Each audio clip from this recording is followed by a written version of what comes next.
এই শোনো, চ্যানেলটি সাবস্ক্রাইব করে ঘন্টাটি বাজিয়ে দিও, কেমন?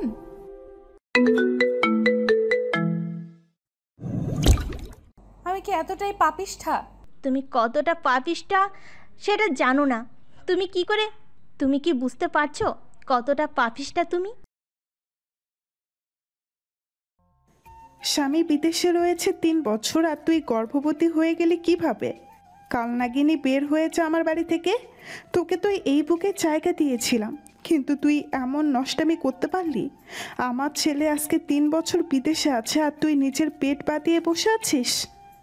শাশুড়ি সারার গালে চরের উপর চর লাগাতে লাগাতে কথাগুলো বলল, কিন্তু ওর যে উত্তর দেওয়ার ভাষা নেই। কি জবাব দেবে ও? যে মানুষটা তাকে বুকে ঠাঁই দিয়েছিল তার সাথেই তো বেইমানি করা হয়েছে। বল, তোর পেটে এই পাপ কার? আমাদের খেয়ে আমাদের পরে কার পাপ তুই নিজের গর্ভে ধরে রেখেছিস? নাসরিন বেগম সারার চুল ধরে কথাগুলো বললেন। তুই বল, কোন জিনিসের অভাব রেখেছি আমি? বল, তুই কি সুখে ছিলি না? জবাব দে আমাকে। এত বড় অন্যায় কিভাবে করলি? নেহা তার মাকে শান্ত করার চেষ্টা করছে, কিন্তু নাসরিন বেগম কোনোভাবেই শান্ত হতে পারছেন না। যে মেয়েকে রাস্তা থেকে তুলে এনে নিজের বাড়িতে আশ্রয় দিয়েছে, কোনো আশ্রিতার পরিচয় নয়, নিজের ছেলের বউ হিসেবে। কিন্তু এই হতবুদ্ধটা কি করে বসলো? এটা ভেবেই নাসরিন বেগমের দুঃখ, কষ্ট, ঘৃণা সব একসাথে হচ্ছে। এ কারণে হয়তো সবাই বলে, রাস্তার জিনিস রাস্তায় ফেলে আসা শ্রেয়। তারা বড় জায়গা পেলেই কি করে নিজেরাই ঠিক পায় না। সারা নাসরিন বেগমের পা জড়িয়ে ধরে বলল, ও মা, আমি তো অন্যায় করেছি। তুমি যদি আমাকে তাড়িয়ে দাও তাহলে আমি এখন কোথায় যাব? আমার শেষ ঠিকানা যে তুমি। নাসরিন বেগম সারাকে পা থেকে উঠিয়ে দাঁড় করিয়ে আবার ওর গালে 2-4টা চড় লাগালো। তোর মুখখানা দেখলে ঘৃণায় আমার বমি আসছে। তোকে মাফ করব কিভাবে, কলঙ্কিনী? আমার ছেলেটা বিদেশে গিয়েছে কার জন্য? আরে হতভাগী, সে তো তোর জন্যই বাড়িয়ে জমিয়েছে বাহিরে, যাতে করে তোদের ভবিষ্যৎ উজ্জ্বল হয়। কিন্তু তুই এ কি করলি? কার পাপ পেটে ধরলি? পাশের বাড়ির মালিহা বলল, কাকিমা, আমি কয়দিন আগে দেখেছি একটা লোক জানলা দিয়ে সারা ভাবির ঘরে প্রবেশ করে, আর আমি তখন বিষয়টা বুঝতে পারিনি বা আমার মাথায় জিনিসটা কাজই করেনি, কিন্তু এখন বুঝতে পারছি ভাবির পেটের বাচ্চার বাবা তাহলে সেই লোকটা। নাসরিন বেগম ফোনটা হাতে নিয়ে ছেলের কাছে কল দেয়। মা, তুমি কেমন আছো? প্রেশার কেমন এখন? নাসরিন বেগম ছেলের কথা শুনে হাউ মাউ করে কেঁদে ফেললেন। কি বলবেন তিনি তার ছেলেকে? তোর বউয়ের পেটে অন্যের সন্তান। এসব ভাবতে ভাবতে নাসরিন বেগমের ব্লাড প্রেশার হাই হয়ে যাচ্ছে। মধ্যবিত্ত পরিবারের ছেলে আমান। উচ্চ মাধ্যমিক পরীক্ষা দিয়ে আর পড়াশোনা করা হয়নি বললে ভুল হবে। আসলে ওর পড়াশোনার প্রতি আগ্রহ একটু কম ছিল। বাবার বেশ কয়েক বিঘা জমি থাকায় চাষবাসের কাজে লেগেছিল, কিন্তু কয়েক বছর পর নতুন আবদার করে বসে মায়ের কাছে সে বিদেশে কাজ করতে যাবে। নাসরিন বেগম বেশ কয়েকবার বারণ করেছিল যেতে। বিদেশে গিয়ে তুই কি করবি? আল্লাহ আমাদের জমি জমা তো আর কম দেয়নি, তুই চাষ কর। না মা, তুমি জানো না আজকে বাইরের দেশে কাজে গেলে কত মূল্য, কত কত টাকা আয় করা যায়। কিন্তু কোনো কিন্তু করো না মা, আমি তো বেশি দিন থাকবো না, মাত্র 5 বছর ওখানে থাকবো, তারপর আবার চলে আসবো। এখানে এসে একটা বড়সড় ব্যবসা করব। নাসরিন বেগম শেষমেশ রাজি হয়, কিন্তু একটা শর্ত জুড়ে দেয় সে, যাওয়ার আগে বিয়ে করে যেতে হবে। ভাগ্যক্রমে সারার সাথে দেখা হয়। মেয়েটা অনাথ ছিল। নাসরিন বেগমের খুব দয়া হয় ওকে দেখে। দ্বিতীয় কিছু চিন্তা না করে ছেলের বউ করে ফেলেন সারাকে। সারা যেমন মিষ্টি মেয়ে তেমন তার ব্যবহার, কিন্তু এ কি করে ফেলল সে? নাসরিন বেগম ফোন কানে ধরে এসব ভেবেই যাচ্ছে। ও পাশ থেকে ছেলেটা কথা বলেই যাচ্ছে, সেটা তার খেয়ালের বাইরে চলে গেছে। হঠাৎ মনে হলো ছেলে কিছু বলছে। মা, তুমি কাঁদছো কেন? কি হয়েছে তোমার? বাড়িতে কি কেউ নেই? আমাকে বলো কি হয়েছে। সবাই ঠিক আছে তো? বাবা ঠিক আছে তো? নাসরিন বেগম আঁচল দিয়ে নিজের মুখ চেপে রেখেছে। কান্নাটা থামানোর বৃথা চেষ্টা চালিয়ে যাচ্ছেন, কিন্তু কোনোভাবেই কান্না বন্ধ করতে পারছেন না।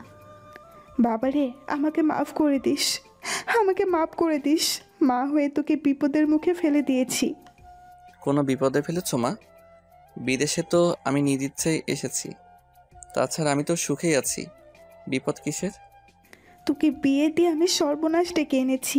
এই বাড়িতে কালনাগিনীর আশ্রয় দিয়েছি। যাকে বৌমা কম মেয়ে বেশি ভেবেছি, সে আজকে অন্যের পাপ বয়ে বেড়াচ্ছে। এই কষ্ট আমি কোথায় রাখবো? তুই আমাকে মাফ করে দে বাবা। মা, হয়েছেটা কি আগে বলবে তো? তোর বউ নতুন মরদ ধরেছে, তার পেটে এখন অন্যের বাচ্চা। মায়ের কথা শুনে আমান চুপ হয়ে গেল। এ কথার কোনো উত্তর যে ওর কাছে নেই। নাসরিন বেগম আবার বললেন, চুপ করে আছিস কেন? কিছু তো বল। এই পাপিনীকে আমি কি করব বল? ইচ্ছা তো করছে ওকে জ্যান্ত পুঁতে ফেলি মাটিতে। মা, মা কি হয়েছে তোমার? কথা বলছো না কেন মা?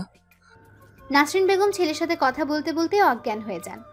সারা তাড়াতাড়ি করে নাসরিন বেগমের কাছে গিয়ে মাথাটা কোলে তুলে নেয় আর বলে, মা কি হয়েছে তোমার? তুমি মা আমাকে কলঙ্কিনী বলো, অন্য কিছু থাকলে সেটাও বলো। আমার মুখে লাথি মারো, কিন্তু আমাকে দূরে সরিয়ে দিও না। কথা বলো মা। নেহা সারাকে ধাক্কা মেরে দিয়ে মায়ের মাথাটা নিজের কোলের উপর নিয়ে বলল, ভাবি, তোমাকে তো বোনের আসনে বসিয়েছিলাম, কিন্তু তুমি এটা কি করলে? ভাইয়ের ভালোবাসা, আমাদের বিশ্বাস, সব কিছু চূর্ণ বিচ্ছিন্ন কিভাবে করে দিতে পারলে? তোমার ওই মুখ দেখলেও আমার ঘৃণা হচ্ছে, জাস্ট ঘৃণা হচ্ছে। সারা কাঁদতে কাঁদতে বলল, নেহা এমন বলো না। আমার শুরুও তোমরা আর শেষও তোমরা। ও, শুরু থেকেও আমরা, শেষটাও আমরা, মাঝখান দিয়ে তুমি অন্য কারোর, তার সহ্য সাথী। আমরা, আমার কি ইচ্ছে করছে জানো? তোমাকে কেটে টুকরো টুকরো করে কুকুরকে খাইয়ে দিতে ইচ্ছে করছে। নেহা, তোমার এই পাপি মুখে আমার নামটা নিও না দয়া করে। তোমার মুখে নিজের নামটা শুনলেও আমার সারা দেহ গুলিয়ে উঠছে। আমি কি এতটাই পাপিষ্ঠা? তুমি কতটা পাপিষ্ঠা সেটা জানো না। তুমি কি বুঝতে পারছো কতটা পাপিষ্ঠা তুমি? নেহা বোন আমার কথাটা একটু শোনো। মাকে একটু ধরতে দাও। সারা হাউ মাউ করে কাঁদতে লাগলো। এমন ভুল কিভাবে করে ফেলল নিজেই বুঝতে পারছে না। এই সমাজে সে এখন স্বীকৃতিপ্রাপ্ত কলঙ্কিনী। না না, তোমার কোনো কথাই শোনা হবে না। আমার মা যদি মরেও যায়, তবে তোমার হাতের স্পর্শ আমার মাকে পেতে দেব না। তোমাকে হাত জোর করে বলছি, তোমার ওই পাপিষ্ট মন, পাপিষ্ট দেহ নিয়ে এ বাড়ি থেকে বের হয়ে যাও। আজ মাকে তুমি না হয় অজ্ঞান দেখছো, কালকে আমাকে তুমি গলায় দড়ি দিতে দেখতে পারো। তোমার মতো কলঙ্কিনী মেয়ের সাথে একই ছাদের নিচে আমার পক্ষে থাকা সম্ভব না। সারা কাঁদতে কাঁদতে কথা বলার অবস্থাতে নেই, তবুও কষ্ট করে বলল, না না, আমি আমার মতো পাপিষ্ঠা কলঙ্কিনীর কারণে তুমি কেন আত্মহত্যা করবে? তার চেয়ে আমিই বরং এই বাড়ি ছেড়ে চলে যাচ্ছি। তুমি ঠিকই তো বলেছ, নষ্ট একটা মেয়েকে নিয়ে এক বাড়িতে এক ছাদের নিচে আসলেই থাকা যায় না। আমি বাড়ি থেকে চলে যাচ্ছি, আর কখনো আসবো না। আমার মতো কলঙ্কিনীকে নিয়ে আর কোনো কথা শোনা লাগবে না তোমাদের। নাসরিন বেগমের মাথা নেহার কোলে, আর সারা ঠিক তার পাশেই বসে আছে। সারার শেষ কয়েকটা কথা নেহার একেবারেই সহ্য হয়নি। ওর যেন মনে হয় সারা ওকে ইমোশনাল ব্ল্যাকমেল করার চেষ্টা করছে। তাই রাগে সারার গালে কয়েকটা চর বসিয়ে দেয়। বয়সে ছোট একটা মেয়ের হাতে সারা চর খেয়ে একটুও অবাক হলো না, কারণ এইটাই যে ওর প্রাপ্য ছিল। পাপের ফল ভোগ করাই লাগবে। নেহা প্রতিবেশী দুই একজনের সাহায্য নিয়ে নাসরিন বেগমকে খাটের উপর শুয়ে দেয়। সারা এখনো চুপ করে বসে আছে এক জায়গাতে, শূন্য দৃষ্টি নিক্ষেপ করে আছে। চোখ দুটো যেন কোনো ঝর্ণাধারা হয়ে গেছে, থামার নামই নেই। আজকে এ বাড়িতেই শেষ দিন সারার। ভাবতেই বুকের ভেতর মোজর মেরে উঠছে। যে মানুষটা সারাকে সম্মানের সাথে ঘরে তুলেছিল, তিনি আজকে ছি ছি করে বিদায় করে দিচ্ছেন। নিয়তি বড়ই অদ্ভুত, কখন কার সাথে দেয়, কার সাথে বেইমানি করে কেউ জানে না। আজকে নিয়তির কাছে পরাজিত হয়ে গেছে সারা। পাপের ফল ভোগ করতেই হবে। নিজের সমস্ত কাপড় চোপড় গোছগাছ করে অন্তিম বিদায়ের জন্য নাসরিন বেগম আর নেহার কাছে গেল। নেহা, আমি চলে যাচ্ছি, ভালো থেকো। মাকে ভালো করে দেখে রেখো। মা যেন কোনো চিন্তা না করে, যেন ভাবে আমি একটা বাষ্পীয় পদার্থ, সময়ের সাথে সাথে আকাশে মিলিয়ে গেছি। নেহার খুব ইচ্ছে করছে প্রিয় ভাবিকে বুকে জড়িয়ে নিতে, কিন্তু অদৃশ্য শক্তির কাছে সে আজকে বাধা পড়ে গেছে। সারার দিকে ভালো দৃষ্টিতে তাকানোর ইচ্ছে হলেও মস্তিষ্ক বলে দিচ্ছে ও নষ্টা মেয়ে। নেহাকে চুপচাপ থাকতে দেখে সারা বলল, আমাকে একটাবার মাকে ছুঁয়ে দেখতে দিবে না নেহা? নেহা সহজ গলায় বলল, না। সারা শেষবারের মতো নিজের সংসার, নিজের স্বর্গ দেখে বিদায় নিয়ে বাসা থেকে বের হয়ে গেল। হাতে একটা ব্যাগ আছে, তাতে হয়তো কয়েকটা কাপড়। গন্তব্যহীনভাবে হেঁটে চলছে সারা। কোথায় যাবে, কার কাছে সাহায্য চাইবে, কিছুই বুঝতে পারছে না। আজকে সারার হাঁটার কোনো শেষ হবে না। শুধু আজকে কেন, হয়তো সারা জীবন এমন ছন্নছাড়া হয়ে কাটিয়ে দেবে। সন্ধ্যার দিকে সারা মেইন রোডের ধার দিয়ে হেঁটে চলছে। খুব কষ্ট করে হাঁটছে, কিন্তু দেহ দুর্বল হওয়ার কারণে যখন তখন মাথা ঘুরে পড়ে যেতে পারে। পাশ কাটিয়ে একটা গাড়ি যাওয়ার সময় দাঁড়ালো। আপু, আপনার কি কোনো হেল্প লাগবে? না, আমি ঠিক আছি। আমানের বাড়িতে রাত 8টার দিকে নাসরিন বেগম কিছুটা সুস্থতা অনুভব করছে।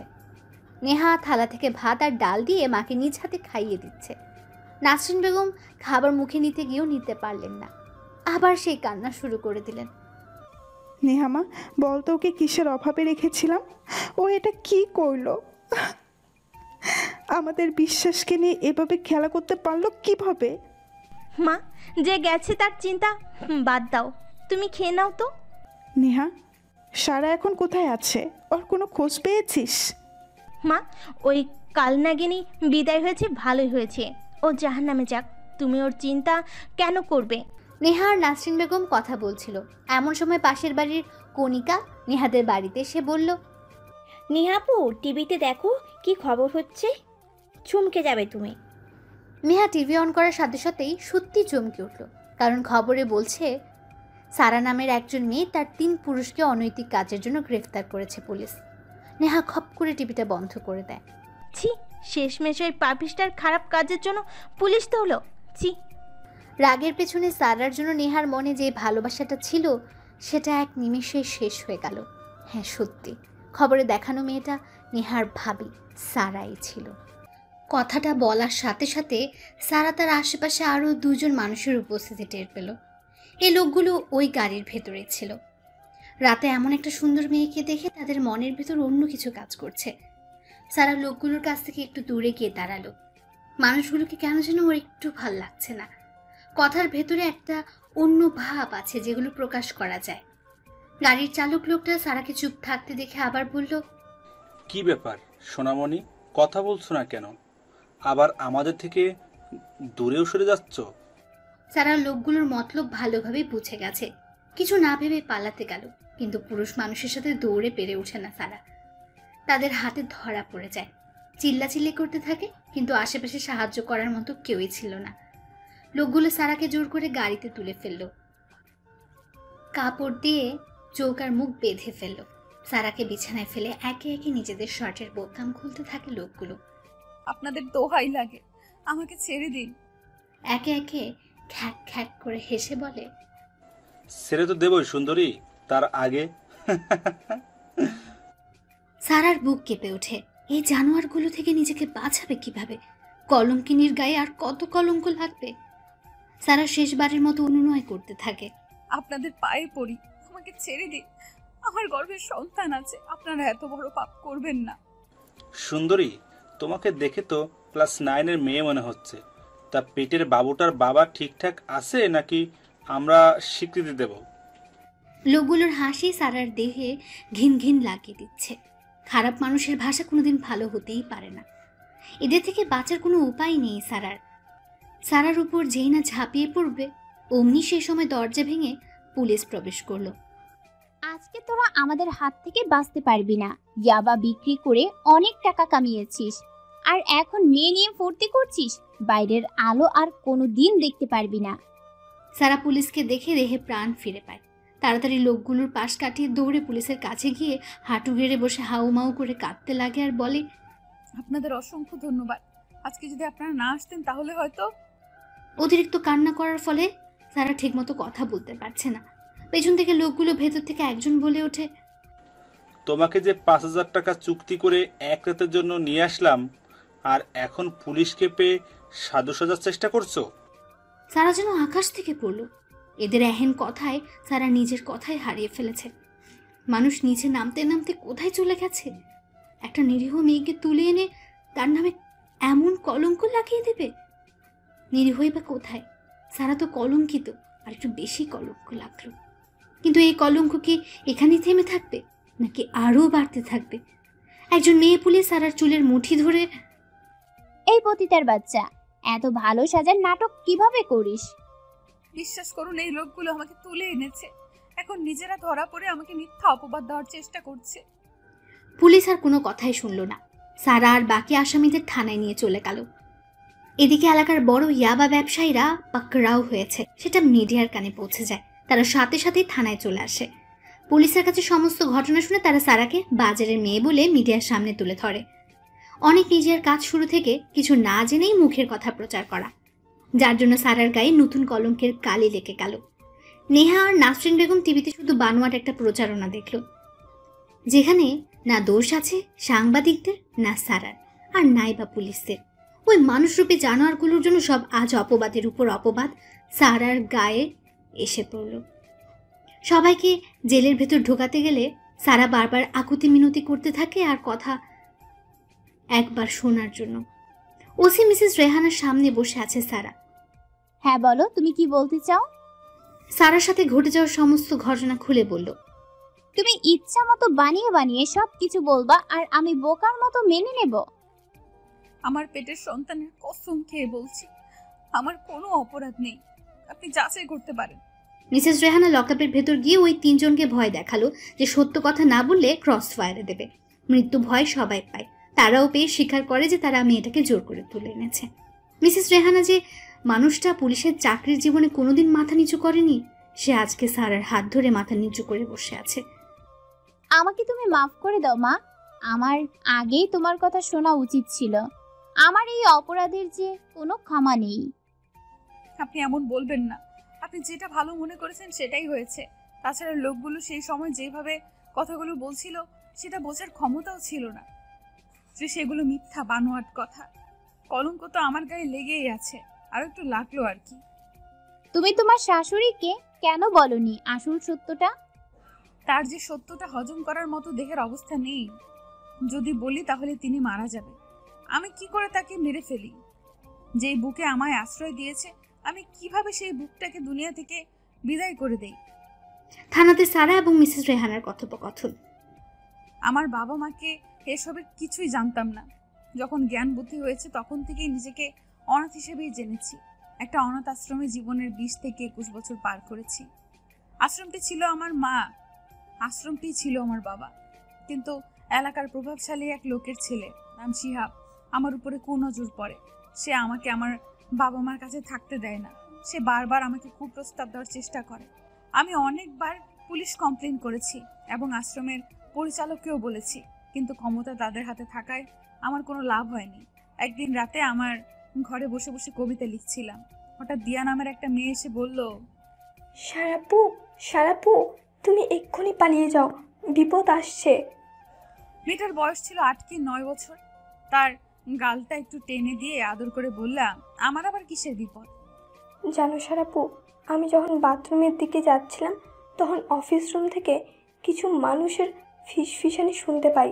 এত রাতে অফিস রুমে তো কেউ থাকে না, তাই আমি দরজায় কান পেতে শোনার চেষ্টা করি। তাদের মধ্যে কেউ একজন বলে, সারা মেয়েটার খুব সাহস হয়েছে, ওকে রেপ করে মেরে পুঁতে ফেলবো। জানো আপু, কথাটা শুনে আমি খুব ভয় পেয়েছি, তাই বাথরুমে না গিয়ে তোমার এখানে কথাটা বলতে চলে এসেছি। দিয়ার কথাটা শুনে আমার বুকটা কেঁপে ওঠে। যেখানে এত বছর ভালোবাসার সাথে বেড়ে উঠেছি, আজ সেই জায়গায় আমার থাকা হবে না। নিষ্ঠুর দুনিয়ায় সব কষ্ট যেন আমার উপর লেগেই আছে। দিয়া মেয়েটা জিজ্ঞেস করে, আচ্ছা সারাপু, রেপ জিনিসটা কি, আর সেটা করলে মেরে ফেলবে কেন? ছোট মেয়েটাকে এই বিষয়টা বোঝানোর মতো কন্ডিশন ছিল না। আমার হাত পা থরথর করে কাঁপছিল, কিছুই মুখ দিয়ে বের হচ্ছিল না। শেষমেশ মেয়েটাই বলল, তুমি তাড়াতাড়ি পালিয়ে যাও, না হলে ওরা তোমাকে মেরে ফেলবে। মাথায় তখন একটা জিনিসই কাজ করছিল, আর সেটা হলো বাঁচতে হবে। তখনই নিজের জামা কাপড় নিয়ে জীবনের মতো আশ্রম থেকে পালিয়ে বেরিয়ে যাই। রাতের বেলা কোথায় যাব, কি করব কিছুই বুঝতে পারছিলাম না। হঠাৎ মনে পড়ে পরিচিত এক বান্ধবী আছে, তাই সেই রাতে তার কাছে চলে যাই। সকালবেলা আমি সেখান থেকেও পালিয়ে আসি। যেই জায়গায় আমি 20-21 বছর ধরে থেকে এসেছি, সেই জায়গায় আমার ক্ষতি করতে চেয়েছিল, আর মাত্র 2 বছরের বন্ধুত্ব কিভাবে আমাকে রক্ষা করবে? গন্তব্যহীনভাবে সারাদিন ঘুরতে থাকি। কোথায় যাচ্ছি কিছুই বুঝতে পারছিলাম না। ক্ষুধার তাড়নায় এক পা ফেললে সেটা তোলার ক্ষমতা ছিল না। কি করব, কোথায় যাব, এই ভেবে আমার পৃথিবী ভেঙে কান্না আসছিল। আল্লাহ, তুমি আমারে কোন পরীক্ষায় ফেললে? আমি এই পরীক্ষায় পাস করব কিভাবে, টিকে থাকবো কিভাবে? নাকি আমার জীবনের অন্তিম মুহূর্ত চলে এসেছে? হাঁটতে হাঁটতে হঠাৎ মাথা ঘুরে পড়ে যাই। যখন চোখ খুলি নিজেকে হাসপাতালে আবিষ্কার করি। একজন মহিলা পাশে বসে হাত পাখা দিয়ে আমাকে বাতাস করছিল। তিনি আমাকে জানান যে তার ছেলে পাশের শহর থেকে ফেরার সময় রাস্তার মাঝে আমাকে পড়ে থাকতে দেখে। কেউ সাহায্যের হাত বাড়িয়ে দেয় না, তাই সে নিজেই আমাকে এই হসপিটালে ভর্তি করে। তারপর ওনাকে খবর দেয় আমার সেবা যত্ন নেওয়ার জন্য। মহিলাটি আমার কাছে আমার ঠিকানা জিজ্ঞেস করে, কিন্তু এতিমের যে একটাই ঠিকানা, খোলা আকাশ। আমি আমার সাথে ঘটে যাওয়া সব ঘটনা ওনাকে বলি। আমার কথা শুনে আমার উপরে খুব মায়া হওয়ার কারণে আমাকে ফেলে যায়নি, তার বাড়িতে স্থান দিয়েছিল, তা একজন আশ্রিতার জায়গায় না, তার পুত্রবধূ করে। ভেবেছিলাম আল্লাহর দেওয়া পরীক্ষায় হয়তো আমি পাশ করেছি, বাকি জীবনটা হয়তো প্রিয় মানুষটার সাথে সুখে কাটিয়ে দেব। কিন্তু হায় কপাল, হতভাগী সারা জীবন কষ্টই পেতে থাকে। তার জীবনে সুখ বলতে কিছুই নেই, শুধু দুঃস্বপ্নই সুখ পাবে, শুধু স্বপ্নেই সুখ পাবে, বাস্তবে শুধু দুঃখ আর দুঃখ। বিয়ের 2 মাস পর আমার বাইরের দেশে যাবার তোড়জোড় লাগিয়ে দেয়। বলেছিল 5 বছর বিদেশে থাকবে, কিন্তু একজন স্ত্রী জানে স্বামীর থেকে দূরে থাকা কতটা কষ্টের, তার ভালোবাসার পরশগুলো থেকে দূরে থাকা কতটা কষ্টের, তার বুকে মাথা না রেখে রাত কাটানো কতটা কষ্টের। 2 মাস পর আমাদের সব কিছু ঠিকঠাক হয়ে যায়। যাওয়ার সময় আমার কপালে একটা ভালোবাসা দিয়ে বলেছিল মা বাবা আর নেহাকে দেখে রাখতে। আমি মুখ দিয়ে কিচ্ছু বলিনি, কিন্তু আমার চোখ সেদিন আমার কথা শুনেনি। এয়ারপোর্টের ওয়েটিং জোনে বসেছিল, হঠাৎ এসে পুলিশ ওকে ধরে নিয়ে যায়। কেউ ওকে পাশের চেয়ারে একটা ব্যাগ রেখে ওকে একটু দেখে রাখতে বলে। সেটাই ওর কাল হয়ে দাঁড়ায়। 5 বছরের জেল হয়। একজন পুলিশের সাহায্যে ও বাড়িতে নিয়মিত কথা বলতো। ইন্টারনেট কল দেওয়াতে মা বাবা বা নেহা কেউই বুঝতে পারতো না ও বিদেশে আছে নাকি দেশেই জেলে আছে। আর আমি অভিনয় করেই যেতাম সবার সাথে। 2.5 বছর পর কুরবানি ঈদের একদিনের জন্য ওকে বাড়িতে আসার অনুমতি দেওয়া হয়, কারণ এতদিনে প্রমাণ ওর বিপক্ষে গেলেও পুলিশ ভালোই বুঝতে পেরেছিল ও দোষী না। বাড়িতে আসার আগে আমাকে ফোন দেয় এবং বলে যে রাতে যাব, আবার ভোরে চলে আসব। মা বাবা আর বোনটার ঘুমন্ত মুখগুলো দেখেই চলে আসব। আমি জেলে আছি মা জানলে তাকে বাঁচানো যাবে না। সেদিন রাতেই বাড়িতে আসে আমান। প্রিয় স্বামীকে 2.5 বছর পর কাছে পেলাম। কাছে পেয়ে আর তার ভালোবাসার ডাকে সাড়া দেওয়ার ফলে আমার এই সন্তান গর্ভে আসে। পরে আমান চলে যায়।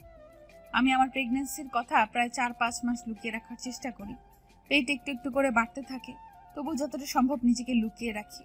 কিন্তু হঠাৎ একদিন আমার ফোনে কল আসে যে শর্ট সার্কিটে আমানকে যেই জেলে থাকছে সেখানে আগুন লেগে 3 জন পুলিশ ও যে 5 জন কয়েদি ছিল তারা সবাই পুড়ে মারা যায়।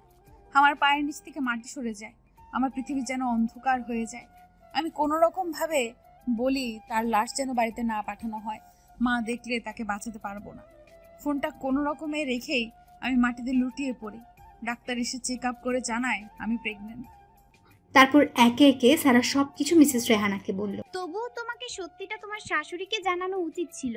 বিনা অপরাধে নিজের নামে কলঙ্কিনীর টাইটেল লাগিয়ে কি লাভ? আমি পারিনি একজন মাকে তার সন্তানের মৃত্যুর খবর দিতে পারিনি। কিভাবে বলি তোমার বুকের মানিক এই দুনিয়ায় নেই? জানেন পৃথিবীতে সব থেকে বড় বোঝা কি? বাবা মায়ের কাঁধে সন্তানের বোঝা। কোনোদিন বলতেই পারবো না যে আমান এই পৃথিবীতে নেই। সারা জীবন কলঙ্কিনীর তকমা নিয়েই থাকবো। রেহানা বেগম চুপ করে সারার কথা শুনছে। মেয়েটা কত স্বার্থপর, আসলে স্বার্থপর। না হলে পরের জন্য কেউ নিজেকে খারাপ বানিয়ে বেঁচে থাকতে পারে? সারা একটু চুপ করে আবার বলতে লাগলো, একবার তো আমার নামের পাশে কলঙ্কিনীর তকমা লেগে গিয়েছে, এটা মুছে ফেলা যাবে না। মানুষ 1000টা ভালো কাজ করলেও লোকজন তাকে মনে রাখে না, কিন্তু তার নামে একটা খারাপ কথা শুনলে সবাই তার চেহারা মুখস্থ করে রাখে। আমারটা ঠিক তেমনই হবে। আচ্ছা সারা, আমার কিন্তু একটা জিনিস এখনো পরিষ্কার না, সেটা হলো যেদিন তোমার শাশুড়ি জানতে পারলো তুমি প্রেগনেন্ট, সেদিন সে ফোনে কার সাথে কথা বলছিল?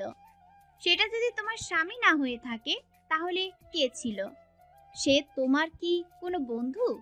সারার বিশেষ রেহানার কথাটা শুনে সেটা ভাবুক হয়ে গেল। উনি তো ঠিক কথাই বললেন। তাহলে সেদিনের লোকটা কে ছিল? আমি তো এত পরিমাণ শকে ছিলাম যে এই কথাটা আমার মাথায় আসেনি। কে ছিল সে? তারপর সারা কিছুটা ভেবে নিজেই বলল, এমনও তো হতে পারে যে আমান যে পুলিশের ফোন ব্যবহার করতো সেই পুলিশটাই কণ্ঠ বদলিয়ে মায়ের সাথে কথা বলেছিল। কারণ আমি তো আগেই অনুরোধ করেছিলাম আমানের লাশটা যেন বাড়িতে না দেওয়া হয়। তাই হয়তো একটা মায়ের বুকে সন্তানের লাশ দেওয়ার থেকে সবার অজান্তেই সে সন্তানের জায়গাটা পূরণ করে দিতে চাচ্ছে।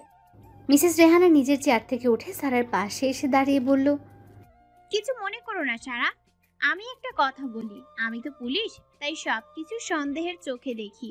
বিষয়টা তো এমনও হতে পারে যে তোমার স্বামী মানে আমান, সে কোনোদিনই জেলে যায়নি, কোনো শর্ট সার্কিটের আগুনে মারা যায়নি। সবকিছুই তো তার প্ল্যানও হতে পারে। মিসেস রেহানার কথা শুনে সারা কিছুটা দুশ্চিন্তাগ্রস্ত হয়ে গেল। তারপর হতাশ কণ্ঠে বলল, দেখুন ম্যাম, একটা মানুষের নিজের মৃত্যু নিয়ে নাটক করার তো কোনো মানেই থাকতে পারে না। সে কেন নিজেকে আড়াল করে রাখবে? সে যদি বেঁচে থাকে এতে তার লাভ কি? মিসেস রেহানা একটা লম্বা নিঃশ্বাস ছেড়ে বললেন, আমরা চোখের সামনে যা দেখি তার অনেক কিছুই সত্য নয়। আর যেটা তোমার দৃষ্টির বাইরে ঘটেছে সেই জিনিস কিভাবে সত্য বলে মেনে নেওয়া যায় বলো তো? আমি তোমাকে কষ্ট দেওয়ার জন্য কথাগুলো বলছি না সারা, জাস্ট সন্দেহ হলো তাই বললাম। যাক ওসব কথা, এখন আমার সাথে চলো। সারা মুখের দিকে তাকিয়ে রইল। সাথে যাব মানে? কোথায় যাব? মুখের ভাবটা মিসেস রেহানা বুঝতে পারল, তাই বলল, আমার বাড়িতে যাবে। বাড়িতে আমি একাই থাকি, একটা মেয়ে আছে, সে দেশের বাইরে। আমার হাজবেন্ড, সেও দেশের বাইরে থাকে, 3 মাস পর পর দেশে আসে। যাই হোক, চলো এখন। সারার একটা আশ্রয়ের খুবই দরকার ছিল, তাই সে না করতে পারল না। এমনিতেই প্রেগন্যান্সির 6 মাস চলছে। এই সময় তার একটা নিরাপদ আশ্রয় চায়, যেখানে সে ভালো থাকতে পারবে, তার সন্তান ভালো থাকতে পারবে। কাছের মানুষ তো কেউ নেই। সন্তান পৃথিবীতে আসলে তাকে নিয়ে তবু পৃথিবীর সমস্ত অশুভ শক্তির সাথে লড়তে পারবে। মিসেস রেহানা বাড়িতে সারার একটা রুম দেখিয়ে দিয়ে বললেন, দেখো, এই রুমটা তোমার। কোনো সমস্যা হলে আমার বাড়ির কাজের লোক আছে, তাদেরকে বলবে। তোমার সমস্ত সাহায্যে তারা চলে আসবে। আর কোনো চিন্তা করবে না। যে মানুষটা চলে গেছে তার জন্য কষ্ট পেয়ে যে আসতে চলেছে তাকে কষ্ট দিও না। মনে রাখবা, তুমি যদি কোনো নড়বড়ে ঘরের চালাও হও, তোমার গর্ভের সন্তানকে সেই ঘরের একটা মজবুত খুঁটি হতে হবে একদিন। নিজের খেয়াল রেখো। আমি সন্ধ্যায় ফিরবো, এখন আসি। সারা গুটি গুটি পায়ে ব্যাডের উপর বসে নিজের পেটে হাত দিয়ে মনে মনে বলতে থাকলো, কলঙ্কিনীর নাম শুনেও কষ্ট লাগে না। শুধু তোর জন্য, শুধু তোর জন্য বেঁচে আছি। আমি চাই তুমি একদিন বড় হবি, মায়ের মুখ উজ্জ্বল করবি। রাতে খাওয়া দাওয়া সেরে সারা বিছানায় শুয়ে আছে। আমানের সাথে কাটানো মুহূর্ত নিয়ে ভাবছে। মানুষটাকে বেশি দিন কাছে পায়নি সারা। মাত্র কয়েক মাস মন ভরে ভালোবাসতে পেরেছে আমানকে। বিধাতা হয়তো সারার কপালে সুখ জিনিসটা রাখেনি। মিসেস রেহানার ঘর থেকে কিছু পড়ার শব্দে সারার ভাবনায় ব্যাঘাত ঘটে। বাসার সব লাইট বন্ধ, চাকর বাকর সব ঘুমিয়ে গেছে। সারা আস্তে আস্তে মিসেস রেহানার রুমের দিকে গেল। রুমের ভেতর থেকে কিছুটা ঝাঁঝালো কণ্ঠ শুনতে পায় সারা। প্রথমে ভাবলো তিনি নিজের স্বামী বা মেয়ের সাথে কথা বলছেন, তাই নিজের ঘরের দিকে পা বাড়াতে নিল। হঠাৎ আমানের নামটা মিসেস রেহানার ঘর থেকে শুনতে পেল। দরজাটা হালকা খোলা রয়েছে, তাই কথাগুলো বুঝতে একটু অসুবিধা হলো না সারার। মিসেস রেহানা আমানের সাথে কথা বলছে। আমান, তুমি বোঝার চেষ্টা করো। সারাকে আমি কেন এত বড় ঘটনায় কালার করতে যাব? কেউ একজন থানা থেকে মিডিয়ার লোকজনকে খবর দিয়েছিল। আমার কিছুই করার ছিল না। আমি তো জানি সারা তোমার স্ত্রী, তাহলে কেন তাকে আমি বদনামের ভাগীদার হতে দেব? তুমি অযথা রাগ করছো আমান, সে আমার মেয়ের বয়সী। তুমি চিন্তা করো না আমান, ওকে আমি নিজের মেয়ের মতোই দেখে শুনে রাখবো। তুমি আমাদের মিশনের কথা ভুলে যেও না। এখন রাখছি, দেখছি সারা কি করছে। সারা দ্রুত পায়ে নিজের ঘরের দিকে চলে গেল। আমান তাহলে বেঁচে আছে? তাহলে এই মানুষটার সাথে ওর কিসের সম্পর্ক? সারা তাড়াতাড়ি ঘরের ভেতরে এসে কাঁথা মুড়ি দিয়ে চুপচাপ শুয়ে থাকলো। এমন একটা ভাব নিল যেন সে ঘুমিয়ে গেছে। সারার মনে মনে রাগ আর খুশি দুটোই হচ্ছে। আমান বেঁচে আছে এটা জেনে খুশি, বেঁচে আছে সেই কথা তাকে জানানো হয়নি কেন এটা জেনে রাগ হচ্ছে খুব। মানুষ তো তার স্ত্রীর কাছে সব কথাই বলে, কিন্তু এই হতচ্ছাড়া লোকটা কেন বলেনি? যদি সে পুলিশের কোনো এজেন্ট হয় তাহলে তো মা কিংবা তাকে কথাটি সে জানাতে পারত। তাৎক্ষণিকভাবে মনে পড়ে যায় আমান তো বেশি লেখাপড়া করেনি, তাহলে সে পুলিশের চাকরি কিভাবে পেল। ভাবতে ভাবতে মাথা বন্ধন করেছে। মিসেস রেহানা এসে সারার পাশে বসতে সারা একটু নড়ে চড়ে উঠল। মুখের উপর থেকে কাঁথাটা সরিয়ে কপালে হাত দিয়ে দেখলো জ্বর আছে কিনা, কারণ এই গরমে কারো কাঁথা মুড়ি দিয়ে থাকার কথা না। কপালে হাত দিয়ে দেখলো সবকিছু স্বাভাবিক আছে। ডাক দিলে সারার ঘুমের ডিস্টার্ব হবে ভেবে মিসেস রেহানা তাকে আর ডাকলো না। বাড়ি থেকে দরজা আটকে দিয়ে নিজের ঘরে চলে যায়। সারা তাড়াতাড়ি গিয়ে ভেতর থেকে দরজাটা লক এঁটে দেয়। সারার এখন খুব কান্না পাচ্ছে আমানের জন্য। দুদিন আগে জেনেছে লোকটা দুনিয়ায় নেই। তার খবর লুকাতে গিয়ে কত কি ঘটে গেল, এসবের কিছু কি সে জানে? বাথরুমের ভেতর গিয়ে শাওয়ারটা ছেড়ে দিয়ে সারা ভিজতে থাকে আর অজর ধারায় কাঁদতে থাকে। তুমি মরার নাটক করেছো, আমাকে জানাওনি কেন? আমারও তো ইচ্ছে হয় আমাদের বাবুটা পেটের ভেতর থাকা অবস্থায় তুমি আমাকে দেখাশোনা করবে, পেটে মাথা দিয়ে বাবুর সাথে কথা বলবে, কিন্তু না, তুমি তোমার মতো পালিয়ে বেড়াচ্ছ আমার থেকে। কেন করছো আমান? আমারও তো খুব ইচ্ছে হয় তোমার বুকে মাথা রেখে দিনগুলো কাটাই, তোমার সাথে খুনসুটি করে সময়গুলো পার করি। সব সময় আর নিয়তির দোষ দিলে হয় বলো? দোষ তোমার। কেন আমার সামনে আসছো না? কেন কেন কেন? সকালে মিসেস রেহানা অফিসে যাওয়ার জন্য রেডি হয়ে খাবার টেবিলে এসে দেখে সারা নেই। কর্মচারীদের জিজ্ঞেস করতে তারা বলে, মিসেস রেহানা সারার ঘরের দরজায় টোকা মেরে ডাক দেয়, কিন্তু কোনো সারা শব্দ পায় না। ঘুমিয়ে থাকলেও ঘুম ভেঙে যাওয়ার কথা। মনের ভেতর একটু সন্দেহ হলো, তাই নিজের ঘরের আলমারি থেকে চাবিটা এনে সারার ঘরের দরজাটা খুললো। কিন্তু দরজা খুলে দেখে সারার বিছানা বা ব্যালকনি কোথাও নেই। বাথরুম থেকে কোলকুল করার পানির শব্দ কানে আসছে। মিসেস রেহানা ভাবে সারা হয়তো গোসল করছে, তাই কিছুক্ষণ অপেক্ষা করলো। 10 মিনিট কি 20 মিনিট, এভাবে 1 ঘন্টা পার হয়ে যায়। এদিকে ডিউটিতে যাওয়ার টাইম হয়ে গেছে, এখন বের হতেই হবে। তাই মিসেস রেহানা বাথরুমের দরজা নক করতে থাকে, কিন্তু আগের মতোই কোনো সারা শব্দ পায় না, শুধু পানি পড়ার শব্দ ব্যতীত। এবার ওনার মনের ভেতর কচকচ করতে থাকে, সারার কোনো বিপদ হলো না তো? সারার কিছু হয়ে গেলে আমাকে কি জবাব দেবে? একজন কর্মচারীকে ডেকে বাথরুমের দরজা ভেঙে দেখে সারা ফ্লোরে পড়ে আছে আর শাওয়ার চলেই যাচ্ছে। মিসেস রেহানা দ্রুত শাওয়ার বন্ধ করে সারাকে তোলার চেষ্টা করলো। সারার গায়ে হাত দিয়ে আটকে উঠলেন রেহানা। বরফের মতো ঠান্ডা হয়ে গেছে, দেখে যেন কোনো রকম প্রাণ পাখিটা আছে, একটু এদিক ওদিক হলেই উড়ে যাবে। দ্রুত সারাকে নিয়ে হাসপাতালে রওনা দেয় মিসেস রেহানা। সারা চোখ খুলেই সামনে আমানকে দেখতে পায়। স্যালাইনের সুইচ বাম হাতে দিয়ে টান দিয়ে বের করে দৌড়ে গিয়ে আমানের বুকে ঝাঁপিয়ে পড়ে হু হু করে কেঁদে ওঠে। আমান 2 হাতে আজলাই সারার মুখটা ধরে কপালে একটা চুমু এঁকে দেয় আর বলল, আমি চলে এসেছি সারা, আর কিচ্ছু হবে না তোমার। জীবন চলে গেলেও কিছু হতে দেব না। সারাকে ব্যাডে শুয়ে দিয়ে ডক্টরকে ইশারা করে স্যালাইনটা আবার লাগিয়ে দিতে বলে। এমনিতে কিছুক্ষণ হলো সারার জ্ঞান ফিরেছে, তার উপর আমানকে দেখে নিজেই কান্না কোনোভাবেই থামাতে পারছে না। সারা রাতের কান্না, এখনকার কান্না, সব মিলিয়ে সারার অবস্থা নাজেহাল। আমান সারাকে শুয়ে দিয়ে একটু উঠতে নিলে দেখে 1 হাত দিয়ে সারা তার শার্ট টেনে ধরেছে, তাই উঠতে গিয়েও আবার সারার পাশে বসে পড়ল। কোথায় যাচ্ছ তুমি? তোমাকে আমি আর কোথাও যেতে দেব না। আমার জীবন যতদিন আছে ততদিন আমার চোখের সামনে থাকবে। আমি মরে গেলে?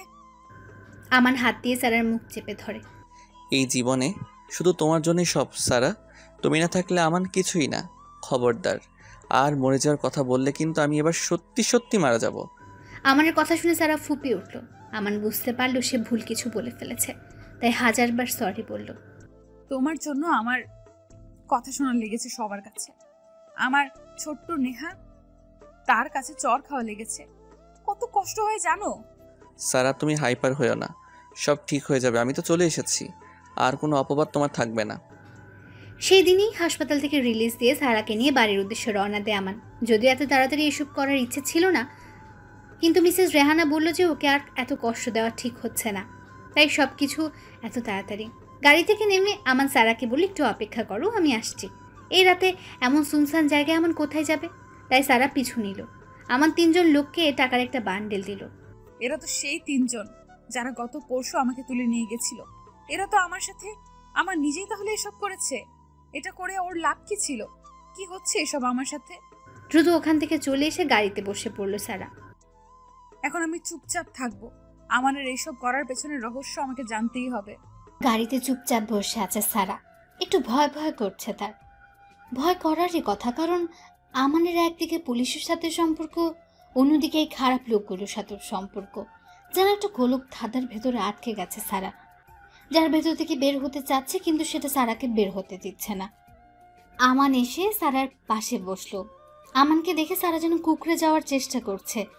আমান সারাকে নিজের কাছে টেনে বলল, কি হয়েছে তোমার? এমন কেন করছো? মনে হচ্ছে কোনো ভূত দেখেছো তাই ভয় পাচ্ছ। সারা অবাক চোখে আমানের মুখের দিকে তাকিয়ে আছে, মনে মনে বলছে, তুমি কি আমান? তুমি ভালো নাকি খারাপ, নাকি ভালো খারাপ দুটোর মাঝে ঝুলে আছো? আমি যে তোমাকে চিনতে পারছি না। আমান সারার চুপ করে থাকা দেখে তার মাথাটা বুকে নিয়ে বলল, কি হয়েছে? কথা কেন বলছো না? সারা ভাবনা থেকে বের হয়ে শুধু একটা কথাই বলল, আমি খুব ক্লান্ত। ঠিক আছে, তুমি আমার বুকে মাথা রেখে ঘুমাও, আমি তোমার মাথায় হাত বুলিয়ে দিচ্ছি। গাড়ি আপন গতিতে চলছে। সারা আমানের বুকে মাথা রেখে ঘুমিয়ে আছে। সবার কাছে এটা একটা প্রশান্তির ঘুম। প্রত্যেক স্ত্রী তার স্বামীর বুকে প্রশান্তির ঘুম দিতে চায়। সারাও ঘুমাচ্ছে, কিন্তু ঘুমের ভেতর কোনো শান্তি নেই সারার। বারবার উষ্পিস করে উঠছে, যেন মনে হচ্ছে ওর প্রশান্তি কোনোদিন ছিল না, কোনোদিন আসবেও না। সারা জীবন শুধু লড়াই করে বাঁচতে হবে। আমাদের বাড়িতে পৌঁছাতে রাত প্রায় 11টা বেজে যায়। দরজায় টোকা দিতে কিছুক্ষণ পর নেহা এসে দরজা খুলে দেয়। আমানকে দেখে নেহা যেন চমকে উঠল। ভাইয়া বলে চিৎকার করে আমানকে জড়িয়ে ধরলো। কিছুক্ষণ পর ছেড়ে দিয়ে বলল, তুই কখন এলি ভাইয়া? আমাদেরকে জানাসনি কেন? হঠাৎ চোখ যায় আমানের পেছনে, দেখে সারা মাথা নিচু করে দাঁড়িয়ে আছে। ওর সাথে তোর কোথায় দেখা হলো ভাইয়া? ওকে নিয়ে চলে আসলি? ভাইয়া তুই জানিস না ও কি করেছে? তোর সাথে কত বড় পাপ করেছে। মুখে লাথি দিয়ে বের করে দে ভাইয়া। নেহার কথা শেষ হতে না হতে আমার নেহার গালে একটা চড় বসিয়ে দিল। যেই মেয়েটাকে কলঙ্কিনী নাম দিয়েছে এই সমাজ, তার গায়ে কলঙ্কিনীর ছিটে ফোটাও নেই। কিভাবে সহ্য করবো আমি, তুই বল? আমার সন্তান ওর গর্ভে, ওর স্বামীর সন্তান ওর গর্ভে, আমাদের ভালোবাসার চিহ্ন ওর গর্ভে। মানে কি বলছিস ভাইয়া? তুই তো 3 বছর দেশে বাইরে ছিলি, তাহলে কিভাবে কি? আমি কোনোদিন বিদেশে যাইনি, সরকারের একটা গোপন মিশনে আমাকে নেওয়া হয়, তাই বিদেশে যাওয়ার নাটক, জেলে নাটক যাওয়ার সব করেছি, মরে যাওয়ার নাটকও করেছি। ভেবেছিলাম বাড়িতে এসে সারপ্রাইজ দেব, কিন্তু তোরা আমার সারাকে বাড়ি থেকে বের করে দিলি, তাই সব কিছু ছেড়ে চলে আসতে বাধ্য হলাম। কি বলছিস ভাইয়া? মরে যাওয়ার নাটক মানে? এবার সারা মুখ খুলল। আমার ঘুম পাচ্ছে। আমি অনেক আগেই জানতাম আমান জেলে আছে। এর মাঝে নাকি একদিন পুলিশ ওকে ছুটি দিয়েছিল, তাই এখানে আসে সবাইকে লুকিয়ে। সেই দিন আমার পেটে ওর বাচ্চা আসে। কয়দিন টিভি দেখালো বৈদ্যুতিক শর্ট সার্কিটে আগুন লেগে একটা জেলের কয়েদি মারা যায়। সেদিন আমাকে জানানো হয় আমানও মারা গেছে। সারা কাঁদতে কাঁদতে কথাগুলো বলল। তাই আমান সারাকে থামিয়ে দিয়ে বলা শুরু করলো, তারপর তোরা আমার সারাকে ভুল বুঝে বাড়ি থেকে বের করে দিলি। তখন ফোন দিয়ে তোরা জানিয়েছিলি, তাই হয়তো আমার সারাকে আমি জীবিত পেয়েছিলাম। আমার কিছু বন্ধু ওকে কিডন্যাপ করে, তারপর পুলিশ ওকে বাঁচায়, যার সব কিছু ছিল সাজানো, যাতে সারাকে একটু ভয় দেখানো যায়, কারণ ও ভয় পেলে একটা নিরাপদ আশ্রয় খুঁজবে। তাই ওসি মিসেস রেহানা ওকে এই সুযোগে নিজের বাড়িতে নিয়ে যায়। কিন্তু এর আগে একটা বড় ভুল হয়ে যায়। কোনো একটা পুলিশ মিডিয়াকে খবর দিয়ে জানিয়ে দেয় যে আপনারা তো জানেন সেদিনের ঘটে যাওয়ার সব কথা। নেহাকে বলল আমান। নেহা সারার সামনে ধপ করে হাঁটু গেড়ে বসে পড়ল। খপ করে পা জড়িয়ে ধরে হাউ মাউ করে কাঁদতে লাগলো।